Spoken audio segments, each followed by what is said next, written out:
What's up, metalheads? My name's Jamie. This is the Blades and EDC channel, and today I have a knife overview for you of a knife I did not think I would like that has completely and totally surprised me now that I have it in hand, and that is the Divo Stout.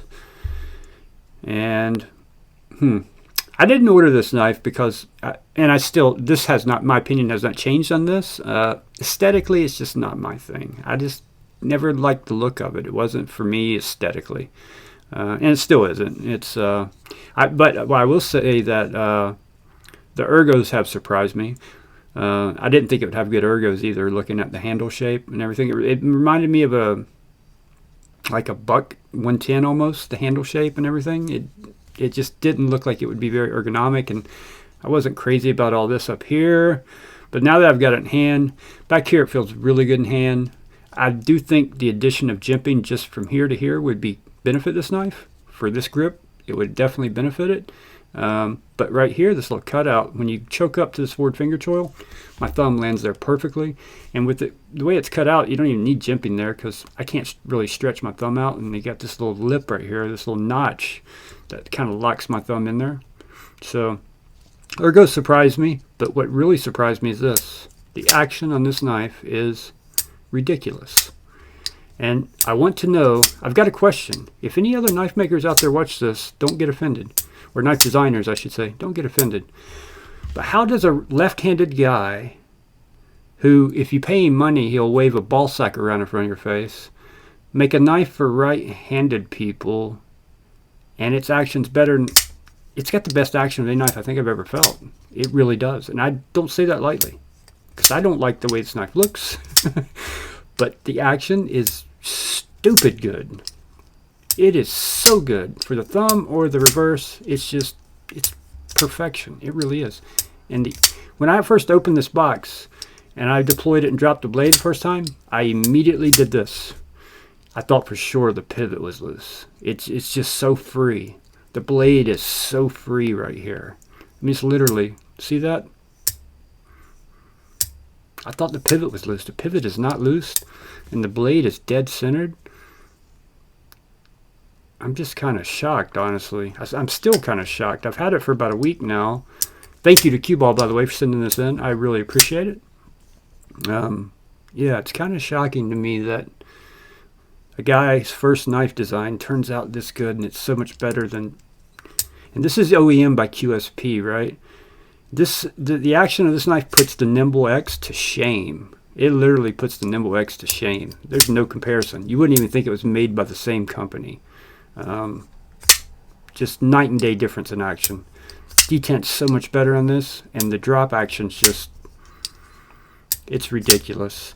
The only knife that had as good a drop action was that I've had in hand is the Microtech SOCOM Elite. It would just completely drop like a guillotine like this.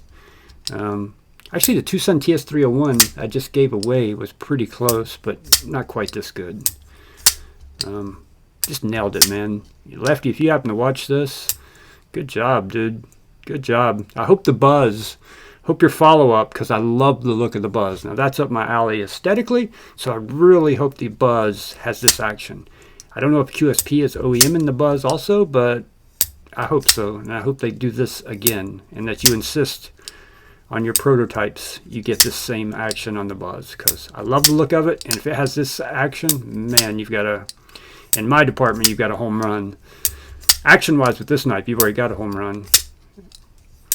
If you're worried about this knife dropping and getting you, all you got to do is hold your thumb up here at the lock bar, and the finger choil lands on your thumb, so it won't cut you. Now, if you hold down here, it will cut you.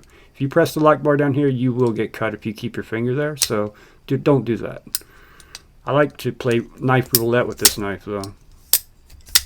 I'm not straight vertical right now, so it's hard to do it under the camera, but like that. See if I get my thumb out of the way in time. It hasn't cut me yet. I've been fast enough so far. But man, such a cool knife. Such great action on for first knife design, man, it's super impressive. Super duper impressive. I'm pretty much bowing down here. Bowing down.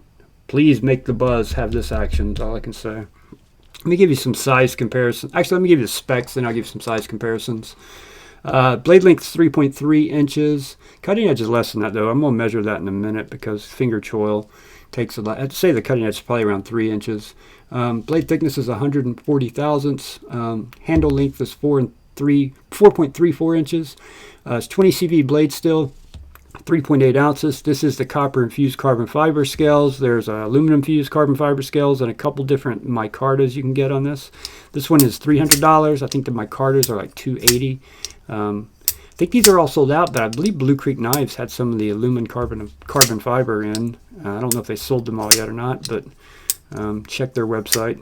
And I'm not sure if Lefty's doing another run of these or not. They seem to be pretty popular and they've done very well. And if you like the looks of this knife, I can tell you, you will not be disappointed by the action. So if you like the look of this and you're thinking about getting one, but you don't know about the action, trust me and I tell you, the action's fantastic. Unless you don't like a free-falling blade. If you don't like a free-falling blade, you may not like this knife.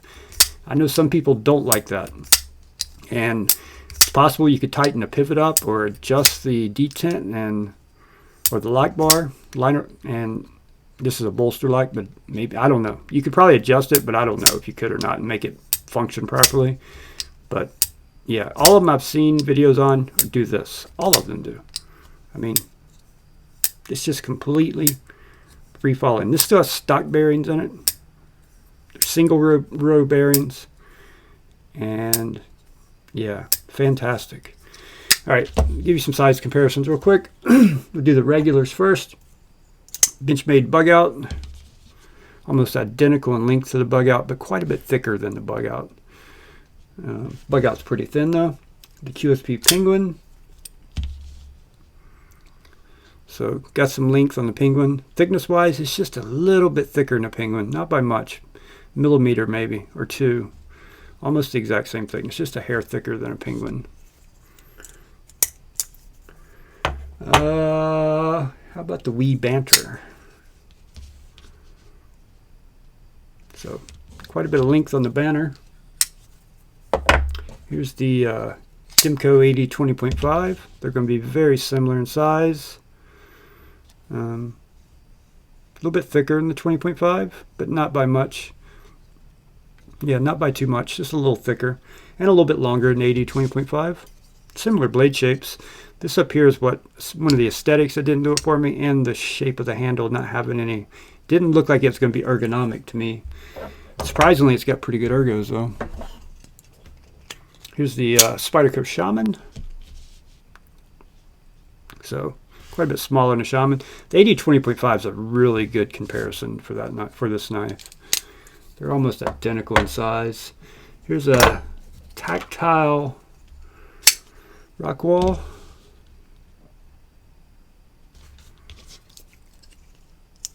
And what else we got here we can do, since we have it here, the Jason Grant gripper.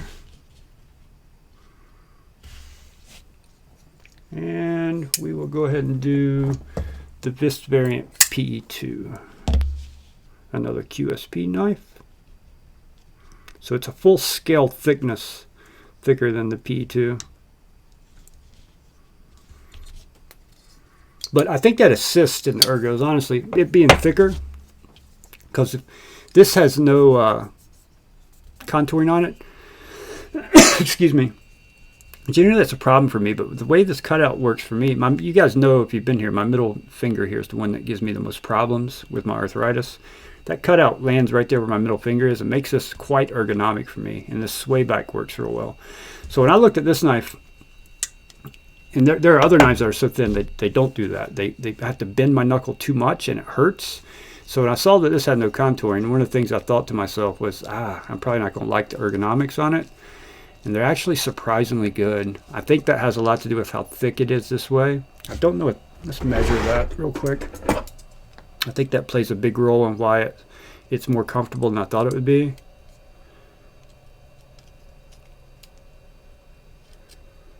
So a little over ½ an inch thick.